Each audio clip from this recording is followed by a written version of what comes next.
Hello दोस्तों, तो नमस्कार।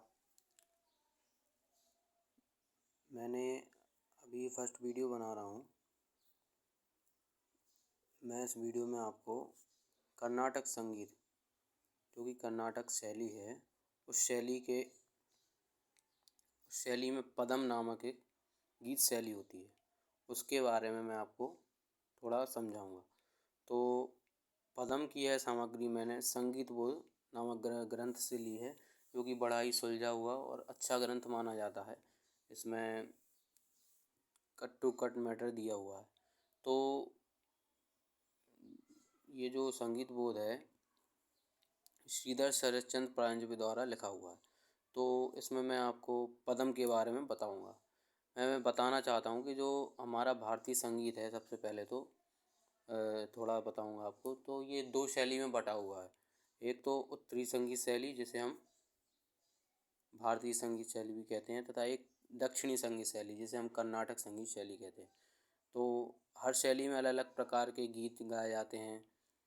तो उसी में ये एक पदम नामक रचना होती है, जिसमें छोटे छोटे पद होते हैं, जिसको अनेक रागों में बाँट कर इनको सजाया जाता है। तो पदम के बारे में बताऊंगा।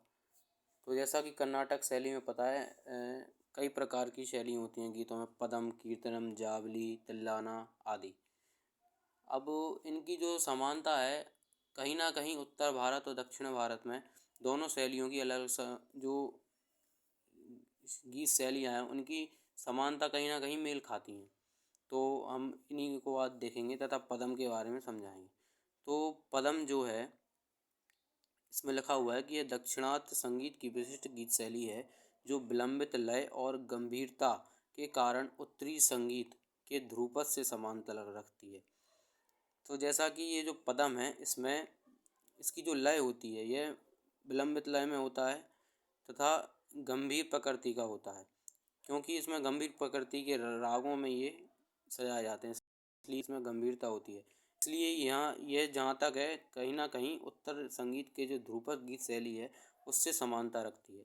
आगे इसमें प्रायः 3 पंक्तियाँ होती हैं, जिसको क्रमशः पल्लवी, अनुपल्लवी तथा चरण कहते हैं। तो इनमें इनके जो पद होते हैं, इसमें ये 3 पंक्ति में बटे रहते हैं, जिनको इन्होंने ये नाम देते हैं पल्लवी, पहली पंक्ति को, दूसरी को अनुपल्लवी तथा तीसरी को चरण कहते हैं। ठीक है। तो गायक की जो इच्छा होती है, वो इसको पल्लवी या अनुपल्लवी से आरंभ कर सकता है। तो ऐसा ज़रूरी नहीं है कि पल्लवी से आरंभ किया जाए, वह इच्छा अनुसार कहीं से भी आरंभ कर सकता है। आगे है, इन पदों की रचना प्रायः रति राग, रति राग यानी क्या होता है? रति शोक, जो हमारे शास्त्रों में जो रस बताए गए हैं, 9 रस हैं, तो उसमें से एक जो शोक रस है, उसका स्थायी भाव है रति।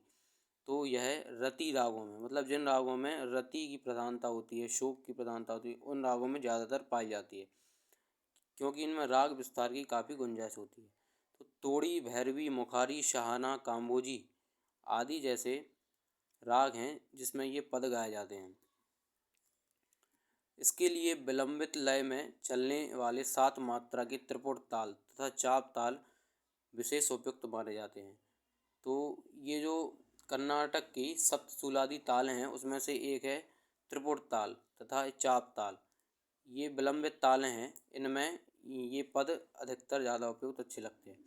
इसके बाद है, ईस्वी 14 तक पद गायन उत्तर भारत में भी प्रचलित था। जयदेव, जो कि रचनाकार हैं, उनका ग्रंथ है गीत गोविंद, इस शैली की सर्वश्रेष्ठ रचना मानी जाती है। बिहार तथा राजस्थान में यह परंपरा कुछ समय तक सुरक्षित थी। 15वीं ईस्वी से इस शैली का प्रभाव दक्षिण में भी पाया जाता है। पुरंदर दास, कनक दास, जगन्नाथ दास, मुट्टू मुट्टू तांडवर आदि कवियों ने प्रचलित राग रागनियों में अनेक पदों की रचना की है।